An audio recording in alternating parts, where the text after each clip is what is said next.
കഴിക്കാൻ എന്താ വേണ്ടത്? ഫുഡ്. അതെന്തു വേണോന്ന്? ഫസ്റ്റ് ഒരു ചായ. Green tea? കിണ്ടിയിൽ വേണ്ട, ഗ്ലാസ്സിൽ കിട്ടത്തില്ലേ? കിണ്ടി അല്ല, ഗ്രീൻ ടീ ആണോ നോർമൽ ചായ ആണോന്ന്? നോർമൽ. പാലേത് വേണം? ഒട്ടകത്തിന്റെ കിട്ടും. അതില്ല.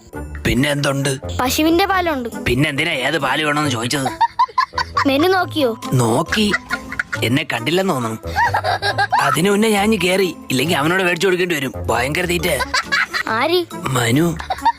മനു അല്ല, മെനു നോക്കിയോന്ന്. അതെന്തോന്നു? ഇവിടെ വെച്ചിരുന്ന മെനു എവിടെ? മറ്റേ പപ്സിന്റെ ഒക്കെ പടമുള്ള പേപ്പറായിരുന്ന. ആ, അതെവിടെ? അയ്യോ, അത് കൈ തുടക്കാൻ വെച്ചിരുന്നല്ലേ. ആ വേസ്റ്റ് ബോക്സിലുണ്ട്. എന്താ കയ്യിൽ? ഷേക്ക് അപ്സർ. ആഹാ. വണ്ടി കട്ടറിയാടുമ്പോ ഭയങ്കര സൗണ്ട്. കഴിഞ്ഞ വർഷം വർഷാപ്പിൽ ചോദിച്ചോ പറഞ്ഞ് ഷേക്ക് അപ്സറോട് ചോദിച്ചാൽ മതിയെന്ന്. അത് മേടിച്ച് കയ്യിൽ വെച്ചേക്കാനല്ല പറഞ്ഞത്, വണ്ടിയിൽ ഫിറ്റ് ചെയ്യണം. ഷേ, അത് പറഞ്ഞില്ലടേ. കഴിക്കാൻ ഷേക്ക് അപ്സർ അല്ല, ഷേക്കും